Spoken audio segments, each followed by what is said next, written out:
Hello, Menak. Channel dini people tami osa. The page account pare. The page issue your page has been unpublished so pin pare. Channel page has been unpublished. Pitaki the channel people here take care at channel dini diploma has been unpublished and published beyond below low to hamle below affiliate in the hamle affiliate masa below mu to ham so pede bi dini diploma atese look channel people ship bi me pare. Channel page has been unpublished. Pitaki the now so ascent pitaki at channel the page maintain high content you page admin page owner ko edit lo delete လုပ်လို့မရဘူးပြီးလို့ရှိရင်ဒီ page မှာ post တွေပဲတင်လို့မရတဲ့အတွက်ကြောင့်မို့ကျွန်တော်မတစ်ချက်နေပြီးကျွန်တော်ဖြတ်ပြကြည့်ပါမယ်အားလုံးလက်တွေ့ဖြစ်အောင်နော်အားလုံး level အနေနဲ့ကျွန်တော်တစ်ချက်ဖြည့်ဒီပုံစံပြတယ်ကျွန်တော်ဒီဥစ္စာကျွန်တော်တစ်ချက် page မှာပြီးကျွန်တော်နာ content တစ်ခုကျွန်တော်တင်ပြကြည့်လိုက်မယ်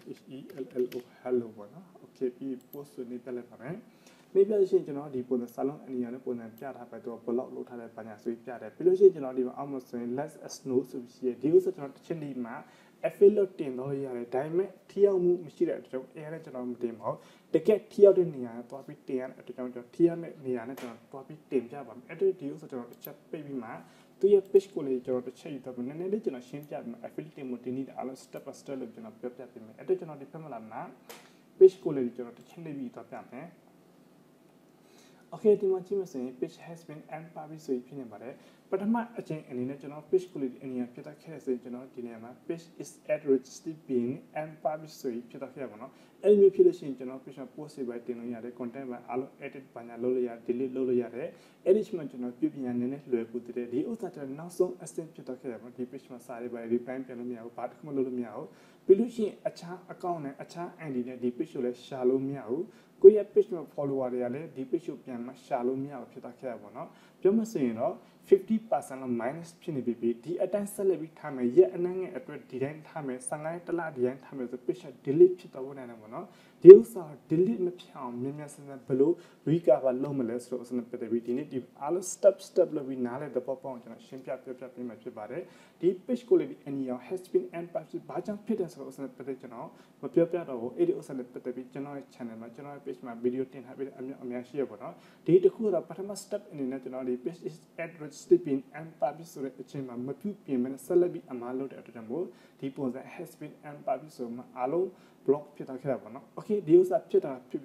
်ပြီးတော့တဲ့ဥစ္စာဘယ်လို recover လုပ်မလဲဆိုတော့ဥစ္စာနဲ့ပတ်သက်ပြီးအားလုံး data ယူတော့ကျွန်တော်ပြန်အဲ့တော့ကျွန်တော် page home ကိုတစ်ချက်လာမယ်ဒါပြီးဆိုရင်ကျွန်တော်ဒီဥစ္စာနဲ့ပတ်သက်ပြီးကျွန်တော်ပထမအနေနဲ့ကျွန်တော်ဒီ affiliate တင်မဲ့စာကိုကျွန်တော်တေချာလေးရေးပြီးတွားရမယ်အဲ့တော့ကျွန်တော်ဘယ်လိုရေးတွားရမလဲဆိုဥစ္စာနဲ့ပတ်သက်အားလုံးကျွန်တော်ပြပေးမှာဖြစ်ပါတယ်အဲ့တော့ကျွန်တော်ဒီ link ကိုကျွန်တော်တစ်ချက် copy ကူးပြီးကျွန်တော်ရေးတွားပြမယ်ဒီဥစ္စာဘာကြောင့် copy ကူးလဲဆိုဥစ္စာပတ်သက်ကျွန်တော်ပြောပြမယ်တကယ်လို့ကျွန်တော်ဒီတချို့ကြဒီ laptop user ရှိတချို့ကြဒီ phone user ရှိပေါ့နော်အဲ့ဒီ phone user ကျတော့သူတို့ရဲ့ phone မှာ Chrome browser ဆိုဥစ္စာရှိပါတယ်ကျွန်တော်ဒီပုံစံလေးပေါ့နော်ဒီလိုကျွန်တော်တစ်ချက်ပြမှာပေါ့နော် Chrome browser ဆိုတာကျွန်တော်ဒီပုံစံနဲ့ Chrome browser ရှိပါတယ်အဲ့ဒီ Chrome browser တဲ့တစ်ချက်ဝင်မှာ desktop site ပြောင်းလိုက်ပါ desktop site ပြောင်းပြီးမှကျွန်တော်တို့ဒီ desktop အတိုင်းဖြစ်တော့ခဲ့ PC အတိုင်းဖြစ်တော့ခဲ့တော့ဒီပုံစံအတိုင်း step အားလုံးလိုက်နိုင်တော့လို့ရပါဘူးเนาะ okay ကျွန်တော်ဒီဥစ္စာကျွန်တော်တစ်ချက် link ကို copy ကူးလိုက်ပါမယ် copy ကူးပြီးကျွန်တော်ဒီမှာ SATA တစ်ခုရှိရကျွန်တော်ရေးပြီးအစင်တင်ထားရတယ်ဘာလို့ဆိုကျွန်တော်တစ်ခုချင်းစီရေးနေလို့အချိန်တအားကြာတော့ဆိုတော့အတွက်ကြောင့်မဟုတ်ဘူးเนาะ okay ကျွန်တော်ဒီမှာဆိုရင် Hinda Facebook team ပေါ့เนาะ I am loyal Facebook data for long time will do like some ကျွန်တော်ဒီ post အပိုင်းနဲ့ပတ်သက်ပြီးကျွန်တော်နည်းနည်းပါကျွန်တော်ပြောပြထားအောင်ဆောင်ရှိရပါဒီဥစ္စာကျွန်တော်နည်းနည်းချက်ပြီးကျွန်တော်အသေးစိတ်လေးကျွန်တော်ပြောပြပေးမယ်ပြီးလို့ရှိရင်ကျွန်တော်ဒီမှာချက်ကြည့်မှဆိုရင် page URL ဆိုတဲ့နေရာမှာကျွန်တော်ဒီမှာ page URL link ကျွန်တော်တစ်ခါထည့်လိုက်ပါမယ်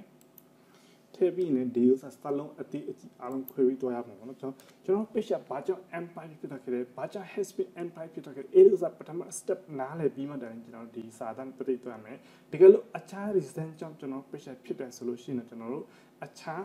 ဒီစာကိုရေးပြီးမှကျွန်တော်တော့ပြရမှာပေါ့နော် okay ဒီ step ပြီးတော့ခေပြီးကျွန်တော်ဒီမှာဆိုဒီရဲ့ page name ကျွန်တော်တစ်ချက် copy လိုက်မှကျွန်တော်ဒီမှာ page name ဆိုတဲ့နေရာမှာကျွန်တော် page name ချက်ထည့်လိုက်ပါမယ်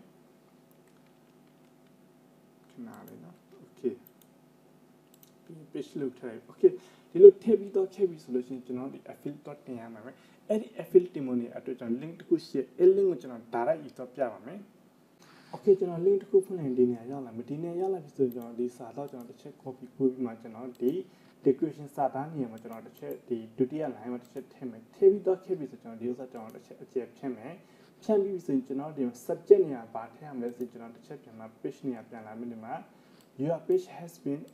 unpublished ဆိုတော့ကျွန်တော်တစ်ချက် copy ကူးမယ်ဒီကနေ copy ကူးလိုက်ရတယ်ဒါမှမဟုတ်ကျွန်တော်တို့ဒီကနေတော့မှဒီဥစ္စာ copy ကူးလိုက်ရတယ်ဒါမှမဟုတ်ဒီကနေရေးပြီးတော့လိုက်ရတာပေါ့နော် ဒါမှ video skip လုပ်ပြီးတော့ကျွန်တော်ပြောချင်တယ်ကျွန်တော်ဒီနေ့ appeal တင်ပြီးဆိုရင်ကျွန်တော်နောက်ထပ်10ရက်နဲ့ appeal တင်ဝင်ရှိအဲ့ဒီဥစ္စာပတ်သက်အားလုံး step လို့ကျွန်တော်ပြောပြမယ်တရှိရဲ့ဒီ highlight အနေနဲ့ကြည့်မယ်အော်ဒီဘောပေါက်တယ်ပဲဆိုမှသူတို့လုပ်ပြီးတော့လဲဒါပေမဲ့ဂျားထဲမှာအမားတိတိလေးကြံခဲ့တဲ့အတူတူသူတို့ပြစ်ပြန်မစင်းမဲ့ဒီရင်ကြံခဲ့ရပါတော့ okay ကျွန်တော်ဒီမှာပြီးရရှိကျွန်တော်ဒီမှာခြုံကို file ဆိုနေရှိအဲ့ဒီဆိုကျွန်တော်ဖြစ်ဖြစ်တဲ့ issue ကိုကျွန်တော် screenshot ယူပြီးကျွန်တော်တစ်ချက်ထည့်ရမှာပေါ့နော်ကျွန်တော်ဒီ page ကိုလေးအနည်းအောင်ကျွန်တော်ထည့်လိုက်ရတယ်ဒါမှမဟုတ်ကျွန်တော်ဒီမှာ page ကိုတစ်ချက်နှိပ်မှာ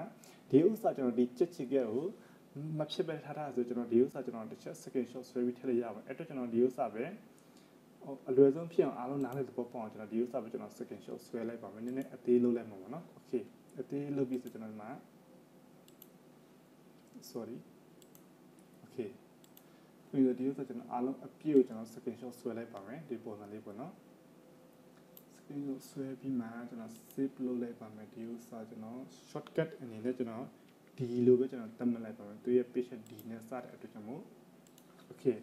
ပြီးရှင်ဒါကိုပြန်တစ်ချက်ချဲ့ပြီးမှကျွန်တော်ဒီဥစ္စာတစ်ချက်နှိပ်တော့မယ်ပြီးလို့ရှိရင်ကျွန်တော်ဒီ account ရဲ့နာမည်ကျွန်တော်တစ်ချက် copy ကူးရပါမယ်အဲကြောင့်အားလုံးကျွန်တော် step ကြည့်တော့ကျွန်တော်ပြောတချို့ရှိရဲ့ဒီ skip လုပ်ပြီးတော့တဲ့ကျွန်တော်တို့ page ပြန်မကောင်းတာပဲကြင်ကြံခဲ့ပါတော့ okay ကျွန်တော်ဒီမှာဆိုရင် account ရဲ့နာမည်ထည့်ပြီးကျွန်တော်ဒီ page admin နာမည်ပေါ့နော် page admin နာမည်ထည့်ပြီးရှင်ကျွန်တော်ဒီအခုန screenshot ဆွဲတဲ့ဥစ္စာကိုအဲ့ဒီမှာလာထည့်မှာပေါ့နော်ဒီမှာ photo အခုနကျွန်တော်ဒီနဲ့တတ်မှတ်ထားတဲ့ဒီမှာဒီ okay open ဆိုပြီးလုပ်လိုက်ပြီပြီးဆိုရင်ကျွန်တော်ဒီနဲ့တော့မှာ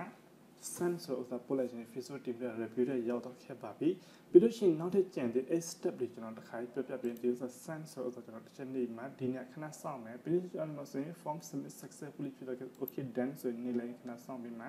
နောက်တစ်ခုပြန်ပွင့်လာမှာပေါ့နော်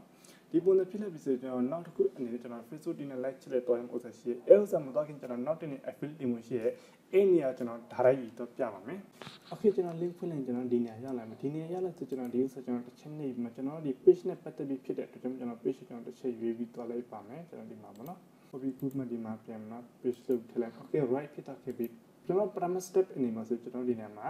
ကျွန်တော်ဒီ chunko file ဆိုတဲ့နေရာမှာကျွန်တော်တို့ဒီ account ရဲ့